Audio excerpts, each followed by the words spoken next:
um dia que nós falaremos, celebraremos o perdão, essa realidade tão necessária na vida humana. Olha, eu ouso dizer que a qualidade da vida de uma pessoa está intimamente ligada à sua capacidade de perdoar. Porque é o perdão que nos proporciona a liberação de tudo aquilo que nos intoxica do ponto de vista emocional, espiritual. Quando a gente perdoa, a gente se concede um grande favor, um grande benefício. E eu sei que às vezes o caminho mais fácil e que gera muito sofrimento para nós, mas a gente, lamentavelmente, nem sempre somos inteligentes, né, para poder identificar o melhor caminho, nem sempre somos sábios. Eu sei que o caminho mais natural é o guardar mágoa, guardar rancor, porque num primeiro momento dá-nos uma sensação de que nós estamos sendo justos. Aquela pessoa me magoou muito e eu faço questão de lembrar. Quando na verdade, tudo que nós pudermos liberar, esquecer, é sempre um favor que a gente se faz. Esse convite evangélico que Jesus faz hoje, que tem uma repercussão linda na vida da gente, é um convite que nos torna, quando nós aceitamos, ele nos torna essencialmente cristãos. A primeira experiência que nós fazemos do perdão, e ela é geradora de muitas outras, e aliás eu acho que sem ela é muito difícil a gente perdoar alguém, é a gente aprender a se perdoar. Você precisou muitas vezes fazer isso. Quantas vezes você errou nas suas escolhas? Quantas vezes você não fez o que você sabia que seria o certo fazer? E quantas vezes você se martirizou por isso? Eu acho interessante toda vez que o discurso religioso é confirmado pelas ciências que procuram entender a condição humana. Na psicologia, por exemplo, ela nos diz, ela nos ensina, ela sugere que para uma pessoa viver de forma harmoniosa, ela tem que reintegrar toda a sua história passada no seu presente. O que é a reintegração? Não é outra coisa senão a experiência do auto-perdão. De você olhar para aquilo que você escolheu errado e você não se martirizar por isso. Os erros não podem se tornar para nós uma fonte de sofrimento eterno. Não. Só faz sentido sofrer naquele momento, porque isso é humano. Eu não tenho como dizer, não estou nem aí para aquilo que eu fiz de errado. Não. Ocorre-nos o sentimento de desconforto. Eu errei numa escolha, aí eu fico martirizando, meu Deus, por que eu não tive mais lucidez? Por que eu não fechei a porta? Por que eu não abri a porta? São tantos sis, são tantos. E depois que está irremediavelmente acontecido, não tenho como alterar o passado, a opção mais inteligente é você ficar em paz, conviver melhor com as escolhas erradas que você fez. É claro, não somos ingênuos. Há escolhas que nós fizemos que, dependendo do grau de complexidade dela, ela vai gerar muitas consequências na nossa vida. Mas a gente só vai lidar bem com as consequências das escolhas erradas se nós estivermos dispostos a viver a reconciliação diária com isso. Tá bom. Eu não soube escolher, eu não soube fazer o que era certo, e está tudo bem agora. Eu estou em paz comigo. É aquela experiência que você tem de derramar serenidade e perceber o que você pode alterar positivamente na consequência dos erros. Eu não tenho como alterar o passado. Isso é um fato. Você não tem como alterar as escolhas erradas que você fez até hoje. É um fato. Ficar martirizando Toda vez que você deita a cabeça no travesseiro, ficar ali remoendo, ai meu Deus, por que eu fiz isso, por que eu fiz aquilo, por que eu permiti que acontecesse assim, não muda o fato. Não há nada que possa nos atormentar mais e que seja uma expressão tão viva do nosso desamor do que quando ficamos remoendo o passado que não podemos alterar. Isso chama-se culpa. Culpa é um sentimento naturalmente destrutivo.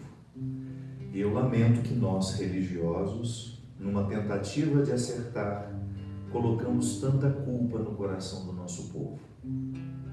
Eu lamento perceber que os sistemas religiosos, que as estruturas religiosas lidaram tanto com o conceito de culpa e tão pouco com o conceito de arrependimento. Porque culpa paralisa, martiriza. Toda vez que você se sente culpado, você fica ali remoendo o que aconteceu. Diferente de quando você se sente arrependido.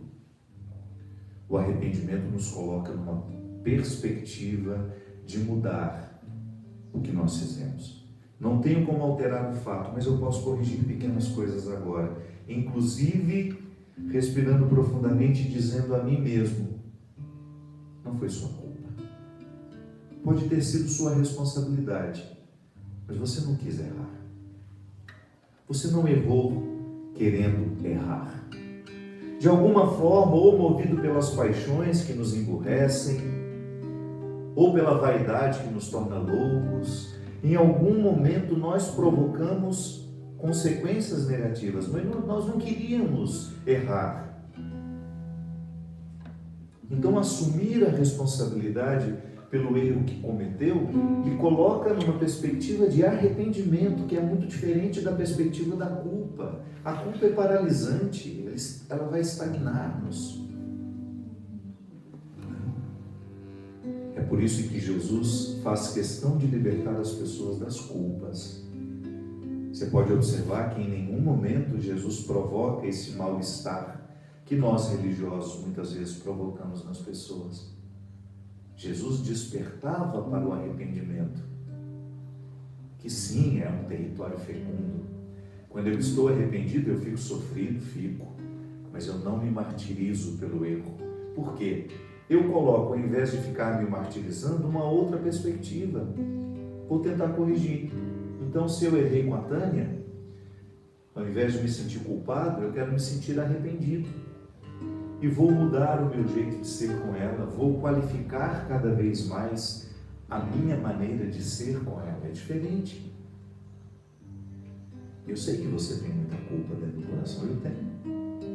Quantas vezes eu deito na cabeça no meu travesseiro, vou dormir e fico me culpando por coisas que aconteceram há 20 anos, como se eu tivesse hoje condições de alterar isso, me sentindo culpado.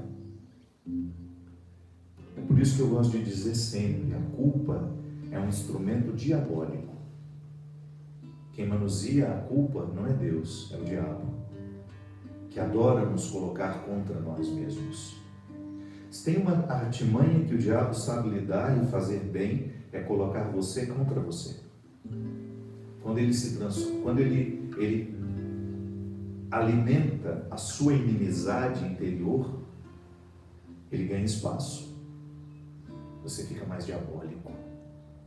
Quando nós estamos movidos pela culpa, a gente tem uma tendência de fazer a mesma coisa com as pessoas.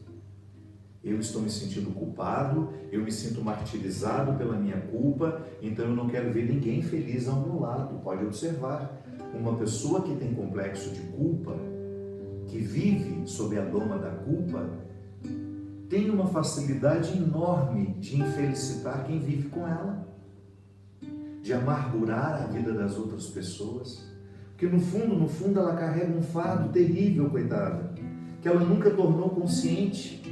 Ela nunca tornou-se consciente de que, alimentando aquela culpa, ela se transforma numa pessoa infeliz e ela deixa de suportar a felicidade dos outros. Para mim, esse é um termômetro de conversão. Você se alegra com a alegria dos outros? Se eu não me alegro com a alegria dos outros, pode ser que eu esteja me sentindo culpado pelos erros que eu cometi. Pode ser que eu esteja sendo domado ainda, conduzido pelos sentimentos nocivos que a culpa provoca dentro de mim. Agora não. Se eu me sinto reconciliado com os erros que eu cometi e falo deles com naturalidade, a gratidão invade o meu coração. E mesmo sabendo que eu já cometi muitos erros na vida, eu continuo em pé, agradecido porque tenho a vida que tenho, porque hoje tenho a consciência que tenho, porque hoje posso nutrir o meu coração, as minhas palavras, os meus gestos, os meus pensamentos, com tudo aquilo que é gratidão, com tudo aquilo que me eleva. A culpa me joga ao fosso dos infernos. O arrependimento me leva às grandezas do céu. Por isso hoje nós queremos pedir perdão a Deus assim, tentando identificar tudo aquilo que em nós ainda é culpado e ainda não está arrependido. Como é que você vai saber que fez a transição da culpa para o arrependimento? Se você tiver condições de se perdoar pelo acontecido e deixar de se martirizar pelos erros do passado. Diga a você mesmo. Olha no espelho, identifica a sacralidade que lhe habita, este Deus que fala com você o tempo todo através da sua própria voz, através do seu pensamento, dos seus sentimentos. Tente identificar quando é o diabólico que está falando com você, lhe fazendo se sentir culpado, lhe fazendo se sentir a pior pessoa do mundo. Se líderes religiosos com seus discursos, tantas vezes preconceituosos, moralistas, lhe fazem se sentir sem lugar no mundo, deixe de ouvir isso. Ouça o Deus que lhe habita. Deus não muda o seu discurso nunca. Deus não é um homem mal-humorado, uma mulher mal-humorada que acorda e muda de ideia sobre o amor que tem por nós. Não. O amor de Deus é sempre. Ele não muda. Ele nos ama intensamente todos os dias, quando erramos, quando fazemos tudo certo. Deus não lhe ama mais quando você faz tudo certo. O amor dele não se altera. E você, de vez em quando, precisa olhar no espelho, assumir a dimensão sacerdotal do seu batismo, ser sacerdote para si mesmo, ser profeta para si mesmo, olhar no espelho e dizer, não foi sua culpa, que ninguém lhe engane com isso, porque o que já foi perdoado na cruz, e tudo já foi perdoado na cruz, por antecipação. Sabe quando a pessoa nos ama tanto e já fala, olha, você pode errar que daqui a pouco você vai reconhecer isso, mas tudo já está perdoado. Basta você tomar posse disso. Deus já me perdoou. Então não tem nem que esperar pelo perdão. É só eu tomar posse dele agora. É só eu dizer para mim mesmo, eu estou devidamente perdoado do mal que eu cometi. E aí as consequências eu vou humanamente corrigir. Se eu roubei, eu vou devolver. Se eu falei mal, eu vou pedir perdão e tentar consertar porque falei mal. Eu vou procurar fazer tudo o que humanamente for possível para que o meu arrependimento provoque em mim o bem-estar. Ele provoque bem-estar também por onde eu passei fazendo mal. Portanto, não foi tua culpa. Todos os erros que você cometeu na sua vida, você não queria cometê-los. De alguma forma você tentava acertar. E às vezes você precisa ouvir isso. Quantas vezes você se maltratou? Quantas vezes você foi o seu próprio algoz? Quantas vezes você se machucou com acusações injustas? Quantas vezes você perdeu o sono porque você não era capaz de olhar para si mesma, para si mesmo, com um pouco mais de misericórdia, com um pouco mais de paciência, com um pouco mais de amor? Nem sempre a gente acerta. Não é só você. Eu erro toda hora. mas eu não desisto, porque o Deus que me habita não desiste de mim, e não faz sentido eu desistir agora.